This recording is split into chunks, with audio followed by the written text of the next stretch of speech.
When I was writing the text I'm going to read out next, and now that I'm recording this video, I'm listening to the Spanish ensemble Música Ficta perform the Requiem by Tomás Luis de Victoria.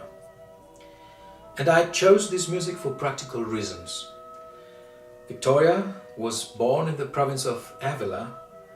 He was a Catholic priest and arguably the greatest composer of all times. He spent part of his life in Rome and died in Madrid in 1611. He became a choir boy at Ávila Cathedral, where he was trained as a musician before leaving for Rome, where he masterfully wrote the greatest music. So what are those practical reasons? Let me first tell you that it is not Tomás Luis de Victoria the one I want to talk about, but another man born over 250 years after Victoria's death, George Santayana. So, what is still practical about your reasons? Well, Santayana was born in Madrid and spent his early childhood in Ávila before moving to the United States, where he became a philosopher, an essayist, a poet, and a novelist. So what? Santayana loved cathedrals and died in Rome. Can you connect the dots? Madrid, Ávila, Rome.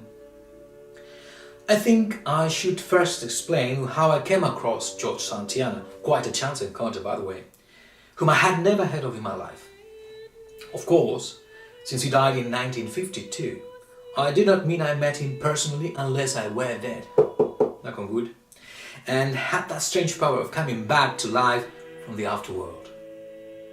No, my encounter with him was a bit more intellectual than physical. It was reading Invitation to Philosophizing following the spirit and writings of Antonio Machado by Juan David García Vaca, another Spanish philosopher, that I read the name Jorge Santayana. By the way, this is the book, Invitación a Filosofar según Espíritu y Letra de Antonio Machado by García Vaca. I think there might be some English translations of it. This is where I found the name Jorge Santayana. And it caught my attention because I had never heard of him, and my attention turned into curiosity when I found out about his life and happened to know that Santayana had written all of his books in English. Actually, he changed the Spanish name Jorge by the equivalent in English George, and he's considered one of the greatest American writers of the 20th century. However, he always remained Spanish, and that was striking to me.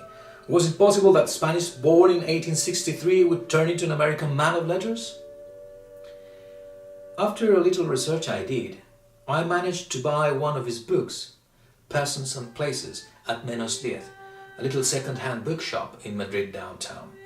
This is the book, Persons and Places, and I must say I'm quite proud of the acquisition because this book was published in 1944 by Charles Scribner's Sons, and at the beginning of it there is a warning that says this book is manufactured under wartime conditions in conformity with all government regulations controlling the use of paper and other materials.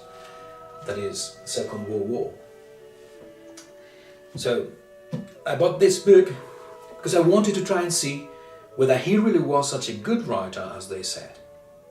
Santayana had been a nominee to the Pulitzer Prize for his novel The Last Puritan back in 1936. But he was never awarded the prize, apparently because he was not an American citizen and had always kept his Spanish passport.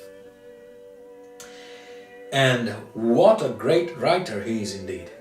I loved Persons and Places, an autobiography written at his late 70s where he beautifully describes an amazing life of academical achievements, traveling and philosophy.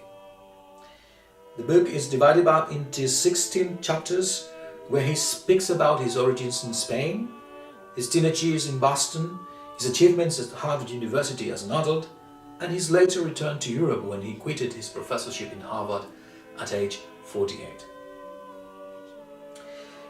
George Santayana may be the writer who best wrote about Spain in English. And for sure, reading Persons and Places is a great exercise for those of us who want to master the English language and the knowledge about life in the late 19th and early 20th centuries in the United States, Spain and Europe. In all that regards himself, his thoughts or his happiness, Santayana crossed the desert more than once in his life. So that when he looks back over those years, he sees objects, he sees public events, he sees persons and places, but he doesn't see himself. His inner life, as he recalls it, seems to be concentrated in a few oases, in a few halting places, green inns or sanctuaries, where the busy traveler stopped to rest, to think, and to be himself. Now, you may understand the practical reasons why I chose the music of Victoria when I was writing these lines. If you don't worry. Maybe someday you too will connect the dots. Don't quit volunteer.